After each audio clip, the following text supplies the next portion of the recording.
Welcome back to The Brand New Actor. This is Season 2, Episode 3, Voiceover 101, and today we have Chris Diaz, our special guest. And I have to say that this episode is very special because I'm joined by a talented actor, a friend, and a former castmate, Chris Diaz. We met doing theater for young audiences at Fantasy Theater Factory. We've done a couple of shows together, right? We've done Never Everglades just recently, and we started with Little Monster Tales where we first met. Which was very fun. Yeah, it was. And he's such an incredible actor in various acting markets. And it's just has always been a pleasure to work with you because you've always been so helpful in what is the journey of an actor. You're never afraid to help another actor, and I've been thankful for that. And so before we dive into this episode, I also wanted to give you a big shout out. Chris just recently did FBI's Most Wanted.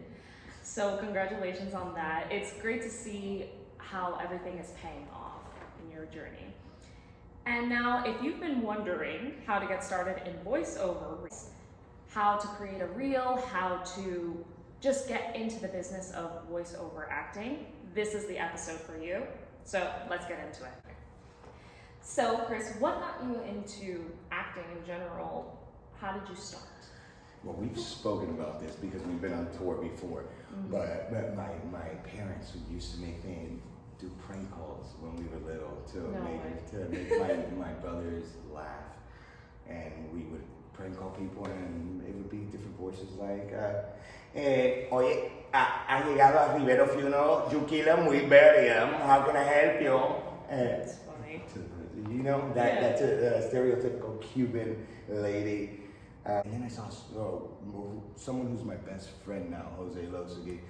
I saw him one day looking at himself in the mirror in high school, and he was part of a speech and debate for our high school, and he's doing different characters, and I'm like, man, that's crazy, but it looks so fun.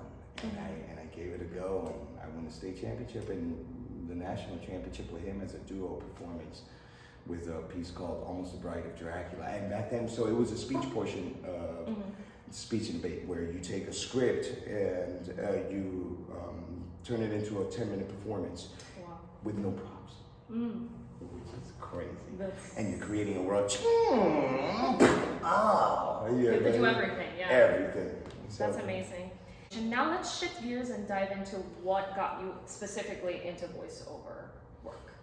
So, as I told you, my best friend was the one that got me into speech and debate, and we won the national tournament. We went to college together. We got in with Patrice Bailey. Yes. I know, rest in peace. But at New World School of the Arts. And my best friend was able to get a chance to start at this dubbing studio that wasn't too far from New World. It was on, it still is, it's on 24th and Biscayne. And so he got that in, and a bunch of the instructors that taught us at New World were working there already. And I was able to sit in to a couple of his sessions, and then I saw a flyer that they were doing a class on Saturday to get a chance to get a crash course in dubbing. Because the kitchen had software that was proprietary to them, so it was different, and so they wanted to show you how the monitor looked like and what you should adhere to, the cue start time, the cue end time, the duration of the line, and things like that, which was great. And at the end of that class, they have a flyer. I saw it the other day. They are doing classes. Yeah, I saw that. Okay, so I think it's August 2nd, I believe. The next one? Yes. See? And they're still doing it. You gotta check it out if you're down. Because it is it's a skill. It's a learned skill, because it wasn't, I'm telling you, it was not No, it doesn't. It's not easy. I've been in the studio and I'm like, 100%. It's a lot to multitask and see the time card, watch the expression of the actor that you're supposedly trying to evoke their emotion, while at the same time fit all of the phrase and what they're saying. It's a lot of different things. 100%. And so let's say that someone wants to get into voiceover acting. Oh, they've been acting. They've been acting for a while now. What are the different types of voice markets? Well, I mean, obviously, and you know, the dubbing market is huge, especially here in Miami. There's 7 studios and that I'm a part of, and I've let on them. And, Yes. we can, if you guys are ready, your audience, we can let them know of some, if they are ready.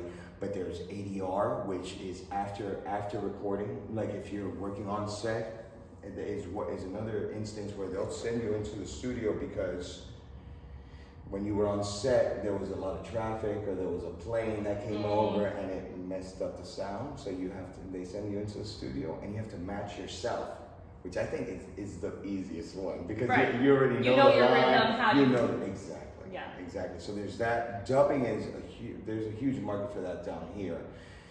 Like previously, there's so many companies that do, especially across the board. Nowadays, Netflix is international. All these streaming platforms are taking in international films. So there's so much opportunity for dubbing work. Voiceover. I was a voice of AT&T on the radio in English and Spanish for a year and a half. And I was fortunate enough because they were looking for someone that was bilingual because they wanted the same actor in English and Spanish. I see. And I've never, and I gotta be honest with you, it's always been harder for me to act in Spanish. Agreed. Because I think in English. Of course. But I worked. I think one of the things I did was practice by using, the cork. And you see me with a cork in my mouth over enunciating, but I would use it with the Spanish songs.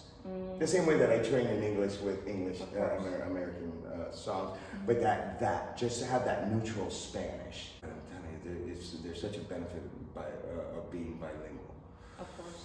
And it pays so well. I mean, one of the things that you were telling me with dubbing, and I can attest that it's true. Like when I went in for my audition, knowing Spanish, I was able to do the telenovela, know what they're talking about, and be able to match it better. Or even sometimes you say the translation is off, you can make a suggestion and adjust accordingly. And acting-wise, the fact that you know Spanish just allows you to understand the text within itself. Whereas, as opposed to, I'm doing something that I'm dubbing from Malaysia.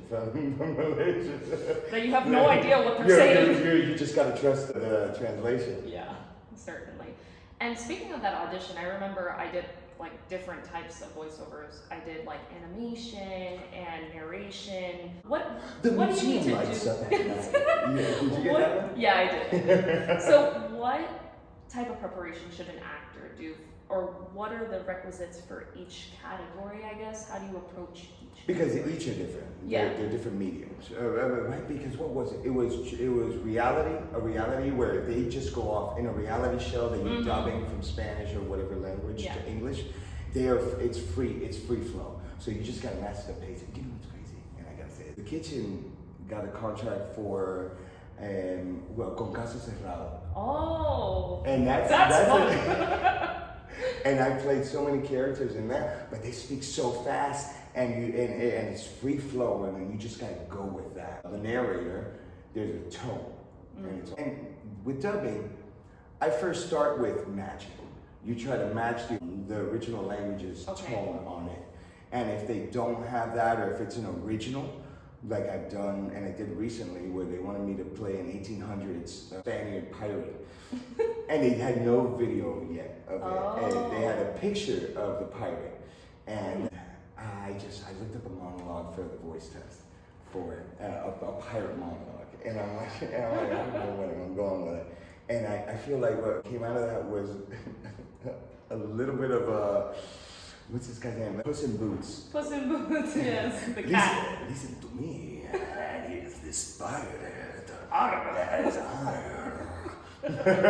But I booked a job. It changed afterwards.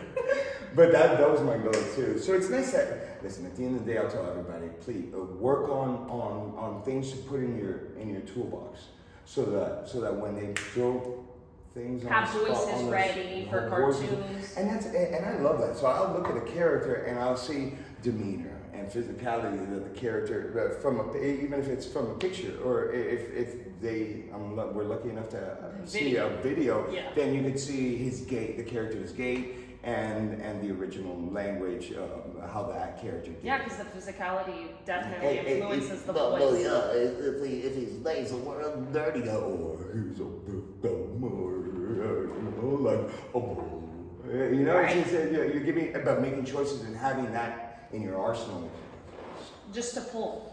is good. Yes. So now one of the most pressing questions that I get: how do you create a voiceover reel? Do you need one? What do you suggest? Recommend?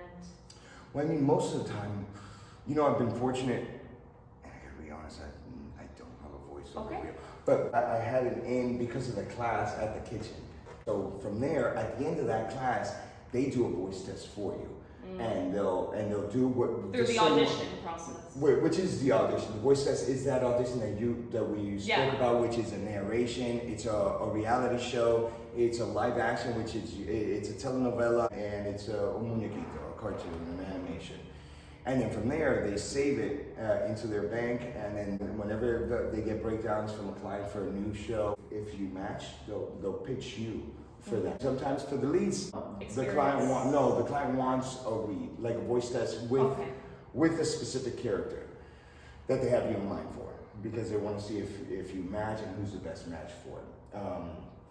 But so saying that, there's so many things that you can do. I mean, there's public. Remember, I told you I started Take One Acting Studio. I started the curriculum for voiceover and dubbing for. There are sites where you could say like public domain scripts that you can scripts and monologues and commercials that are 15 to 30 seconds long, and then you can practice on that. And you can record yourself and submit so they can get a sense of your voice. Or if you you're musically inclined like you are, you sing too. And you need, what is it, 16 bars, 12 bars, something like that. So that, but. I mean, you haven't needed it because you've luckily had those connections. So once an actor already has a voiceover reel or some sample of their work, where should they start submitting their voiceover reels, or where should they start auditioning here locally in Miami?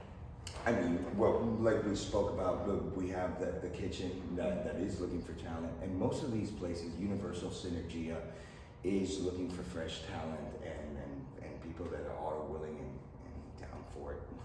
How we say it. There's also Art Sound, which is the Macias group that's right behind Dolphin Mall. And it's great. There's so many dubbing studios. There's so much work to be a part of. But there are also different websites that if you want to get into audiobooks, like ACX. And I'm not promoting. They're not paying me to say this, but ACX. Look it up on Google, or Bunny Studio.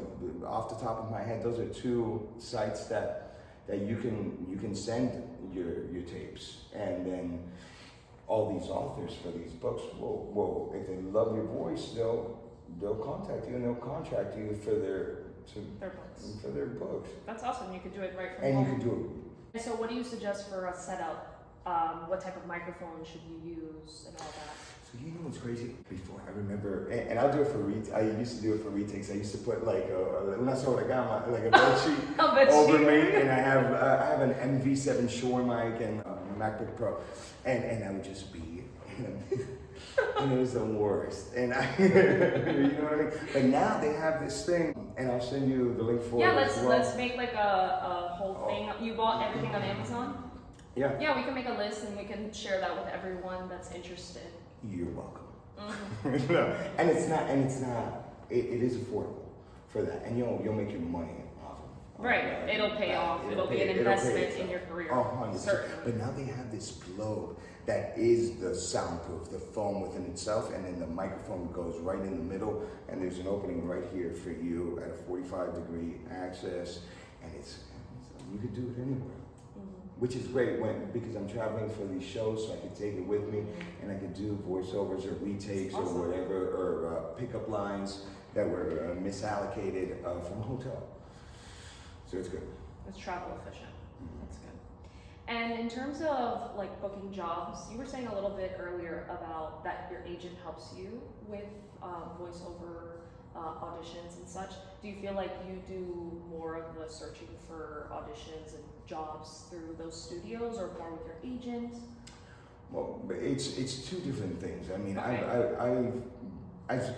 would always say let's be the most transparent you can with your agent. Your agent should know everything about you, so they know how to place you.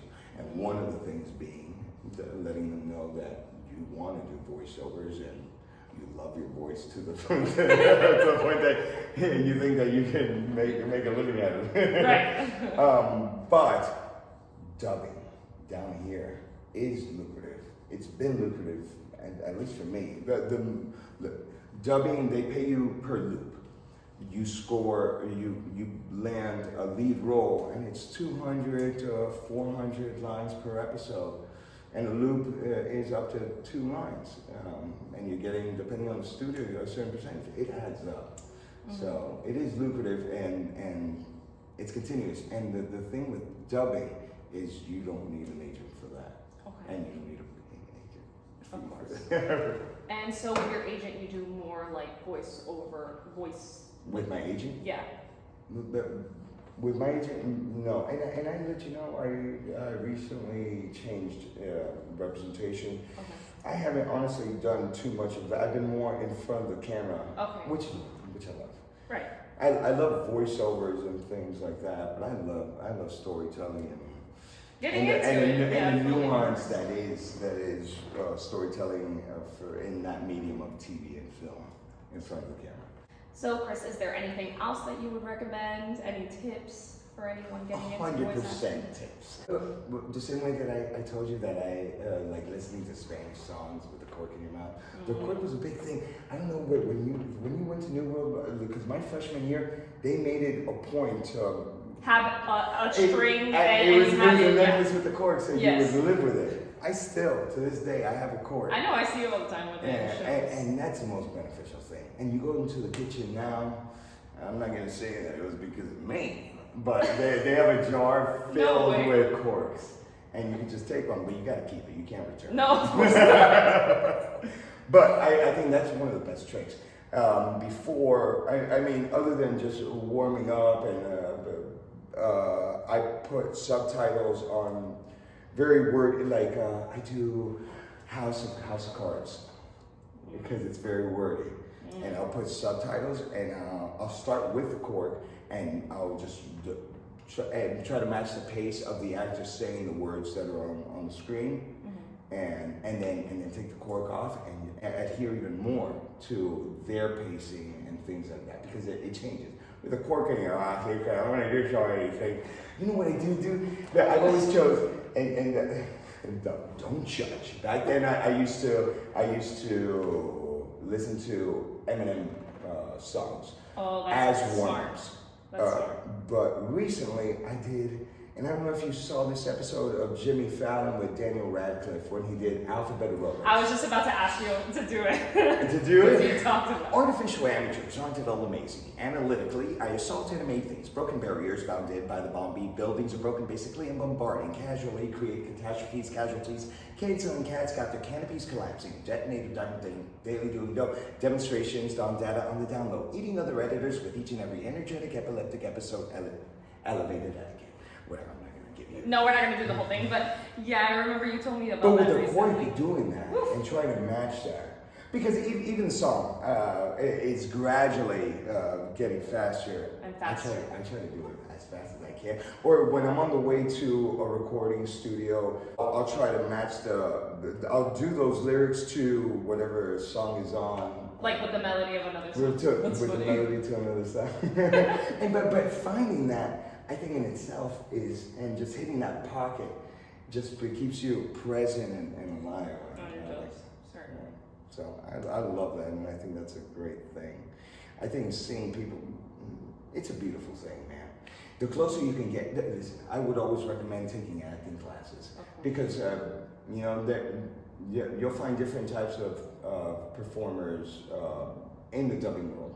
People that read great, people that have a neutral accent, but might not be actors. I've never taken an acting class. I think the acting class is think an acting class is good. Workshops, and specifically for dubbing, I think it's important to at least experience that. And it also gives you that connection with the studio to start working with them. 100%. Because you'll get to know them better. It's You'll a get to know lot them. in this business about who you know and who can help you I to. guarantee you, it's that. Seriously. I'm not saying, I've been fortunate enough, and I think it's because I'm a good time. While they're transitioning from one episode to the next, it's about people wanting to continue to work with you. You have to be a good person to want to work with, of course. 100%. And so we're about to wrap up, Chris, but I just wanted to Oh, ask come on, man. what piece of advice would you give a new actor that's looking into getting into voiceover work? What do you wish that you knew starting? To not be so hard on myself. Well, I think it was. And the crazy thing, I've brought so many people, I've given so many people the opportunity to audition and to come into this industry, this part of the entertainment industry, which is dubbing. And it's not an overnight thing. It is a learned skill at the end of the day, and that's the underlying theme that we've spoken about. It's something that you got to work. It's a craft that you work. It's a muscle. So don't be hard on yourself at the beginning. I remember, because there's a window in between. You're in the booth, and there's a window, and the engineer and director. And I remember just knocking on. Please, no, please let me do it again. Please, one more time, man. I'm so hard on myself, but because I want to sell it as well. Of course. But it's my God, it's because I want to enjoy. You watch Netflix, and international films are so beautiful, and they have so much depth, and they're so great. But so many people are disillusioned, and they don't give them an opportunity because they don't want to see the subtitle, or they don't buy into the dubbing that they did. So I try so hard to invest. Just breathe that same life that the actor is breathing, and to make it know. So in that sense, it's like understanding that when you're inside in closed quarters, you're going to be speaking at a different level. So as opposed to when you're at a club or when you're outside, it's like, hey John, come here, man, and so you got to give that volume, but you have to remember it's just that. Time. So be easy on yourself. That's a great piece of advice. And just wondering, where can actors find you, connect with you, social media? My Instagram is Mr. Chris Diaz. Mr. Chris Diaz. Super to the point. You can follow Chris. I'm sure you can go to his DMs. Or IMDb, or you can and just support on IMDb. The last I was on Chicago PD for I had a 2-episode arc, playing a bad guy, and recently on FBI Most Wanted. ATL Homicide on Apple TV. I was the lead for 70 episodes, about 70. I think it's 68. And it's good, and it's based off, that one I loved, because that's based off the life of a real homicide detective. So and this guy is so, it's such a beautiful thing, that to get the opportunity to play somebody that's still alive. And so different from you, because this guy's so calculated. This guy, it's like wheels turning all the time, 3 steps ahead of you, chess game type of guy, homicide detective. There's a day named after him and his partner in Atlanta, in Georgia. Now, they solved a high profile and cold cases, over 500, I think. Yeah, don't know. And if you Google it, maybe I'm wrong with the 500, but just about. Yeah, to that point. But he has a different rhythm than I do, so to get to that, that's the essence of, and it's voice. It's voice across the board. You change your voice depending on what age of the breakdown and what the character that you're playing has gone through. Is it melancholy because you've been going through stuff and you've had a bad life? Or is it chipper because you're at Disney Channel and not seen anything, streets, never been hit hard and no thick skin, So it's that essence. That's why I always revert back to being adamant that you should take acting classes. 100%. Whether you want to continue being an actor or not. For life. Well, thank you so much, Chris, for taking whatever. time to come here to talk to us, to talk to me. I mean, I know that I do this so that way you guys can learn, but I have learned so much, and I'm very grateful for our friendship and everything. Thank you for that having you've always me. been able to help me. Thank you for having me.